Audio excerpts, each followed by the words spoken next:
क्या आप यकीन कर सकते हैं कि एक पूरा का पूरा मंदिर सिर्फ एक चट्टान को तराश कर बनाया गया हो? कमाल है ना? लेकिन ज्यादातर लोग इस बात पर हैरान होते हैं कि इसे बनाया कैसे गया। असली रहस्य तो कुछ और ही है।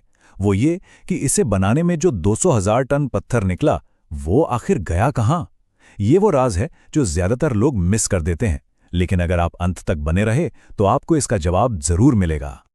तो चलिए आपको ले चलते हैं समय में 1200 साल पीछे भारत की धरती पर, जहां एक ऐसा अजूबा खड़ा है जो आज भी बड़े बड़े इंजीनियरों और इतिहासकारों को सोचने पर मजबूर कर देता है।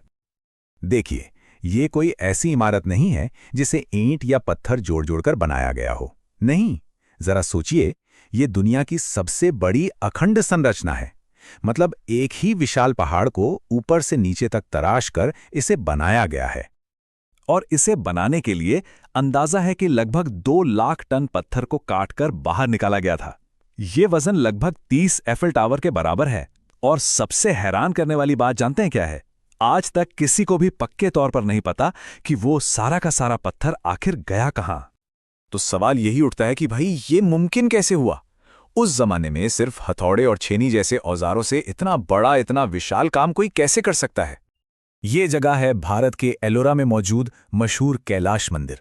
और जैसा मैंने कहा, ये कोई ऐसी इमारत नहीं है जो पहाड़ पर बनी हो, बल्कि यहां तो पूरा का पूरा पहाड़ ही एक इमारत है।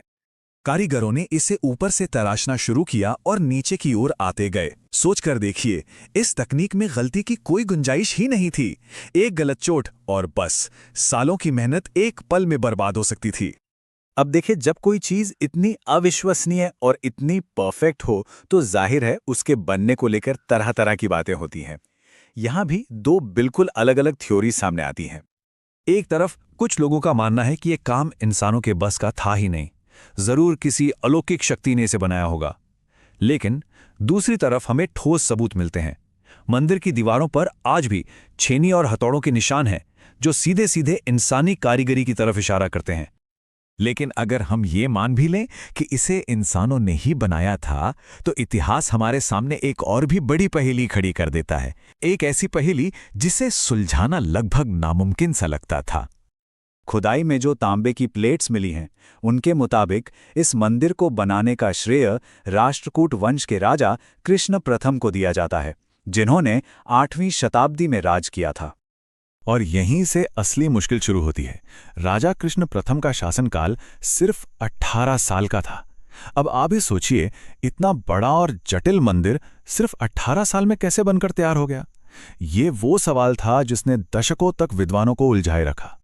फिर आया साल 1982 और एक भारतीय पुरातत्वविद M.K. धवलीकर ने एक ऐसी शानदार थ्योरी सामने रखी जिसने इस पूरी गुत्थी को ही सुलझा दिया। धवलीकर ने कहा कि सवाल ये नहीं है कि कितना समय लगा, सवाल ये है कि टीम कौन थी।